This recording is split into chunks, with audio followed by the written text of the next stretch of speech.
안녕하세요. 오늘 여러분과 함께 살펴볼 자료는 좀 흥미로운 현상을 다룬 블룸버그 기사인데요.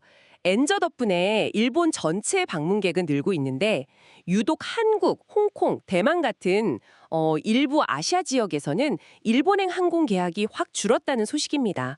근데 그 배경에 수십 년 전 만화책에 예언이 있다니 이게 참 뜻밖이죠. 이번 시간에는 이 기사를 토대로요, 어떻게 오래된 만화 속 예언 하나가 소셜미디어를 타고 퍼져나가서 실제 여행 시장까지 영향을 미치고 있는지, 그리고 이 현상을 둘러싼 다양한 시각들 한번 같이 자세히 들여다보겠습니다. 자, 한번 깊이 파고 들어가 볼까요? 그러니까 핵심은 이거예요. 전체 외국인 방문객 수는 지금 사상 최고치인데 여름 성수기 바로 앞두고요. 특히 아시아 일부 주요 시장, 여기서는 일본행 예약이 눈에 띄게 줄었다는 거죠. 그 원인으로 지목되는 게 바로 1999년에 나온 만화가 타츠키 료의 내가 본 미래라는 작품입니다. 2025년 7월에요. 거대 지진이랑 쓰나미가 일본을 덮친다 뭐 이런 내용인데 이게 최근 소셜미디어에서 정말 어마어마하게 퍼졌어요. 네, 맞아요. 조회수가 뭐 수백만 건에 달할 정도였다고 하니까요.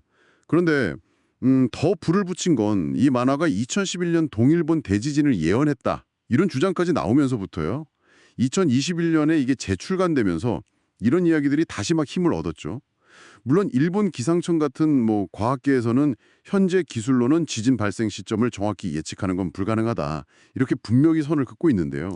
그렇죠. 과학적으로는 불가능하다 이건데 왜 이렇게 많은 사람들이 영향을 받을까요? 이게 단순히 2011년의 그 큰 충격 때문일까요? 아니면 뭐 다른 이유가 있을까요? 아무래도 2011년 대지진하고 쓰나미의 기억이 워낙 강렬하게 남아있기 때문이 크다고 봐야겠죠. 그리고 일본 자체가 불의 고리에 있어서 지진이 잦다니 사실, 그것도 불안감을 좀 증폭시키는 배경이 되고요. 이런 상황에서 특정 날짜, 2025년 7월, 이걸 딱 언급한 예언이 소셜미디어를 통해서 막 확산되니까요. 사람들 불안 심리를 자극하기가 좀 쉬운 거죠. 아, 그렇군요. 네. 심지어 미야기현 지사까지 나서서 관광객들한테 너무 과도하게 걱정하지 말라고 당부할 정도였으니까요. 바로 그 실제적인 파장, 이게 정말 놀랍습니다. 블룸버그 인텔리전스가 포워드 키즈 데이터를 분석한 걸 보니까요. 4월 이후로 홍콩발 일본행 항공 예약이 작년 같은 기간보다 평균 50%나 줄었대요. 그리고 6월 말에서 7월 초 사이 예약은 무려 83%까지 급감했다고 하고요. 83%요?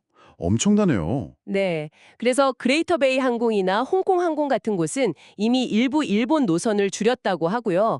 이게 바로 그 소문이 현실 경제를 흔드는 모습이잖아요. 맞습니다.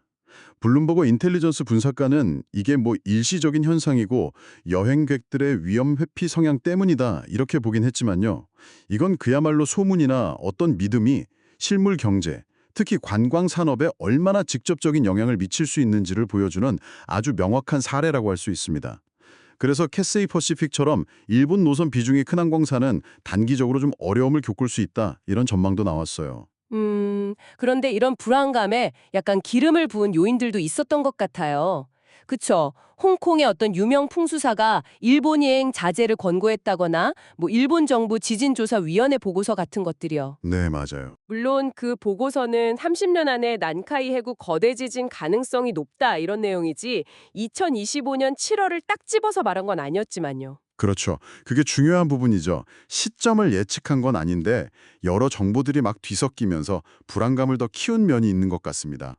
정작 만화가인 타츠키 료 씨는 지금 은퇴한 상태인데요. 블룸버그하고 인터뷰를 했더라고요. 거기서 이런 관심이 재난 대비 인식을 높이는 것 같아서 뭐 긍정적으로 본다. 이런 뉘앙스였고 자신도 비상물품을 챙기는 등 대비를 할 거다 이렇게 밝혔습니다. 예언이 맞냐 틀리냐보다는 대비 그 자체에 초점을 맞추는 모습이죠. 아, 대비의 중요성. 네. 결국 이 모든 상황을 보면요. 수십 년 전 만화의 예언이 소셜미디어라는 일종의 증폭기를 만나서요. 과학적인 설명이 있음에도 불구하고 사람들의 실제 행동과 시장에 이렇게 구체적인 영향을 미치고 있다는 걸 보여주는 것 같습니다. 네. 그래서 여기서 마지막으로 여러분께 이런 질문을 한번 던져보고 싶습니다. 이 특정 사례를 좀 넘어서서 생각해 보면요. 사실이든 아니든 어떤 믿음이나 예측이라는 것이 우리 현실 세계의 의사결정과 경제활동을 어떻게 만들어갈 수 있을까요? 특히 이렇게 정보가 넘쳐나는 디지털 시대에 우리가 정보를 어떻게 받아들이고 또 무엇을 신뢰하는지에 대해서 다시 한번 좀 생각해 보게 만드는 그런 지점인 것 같습니다.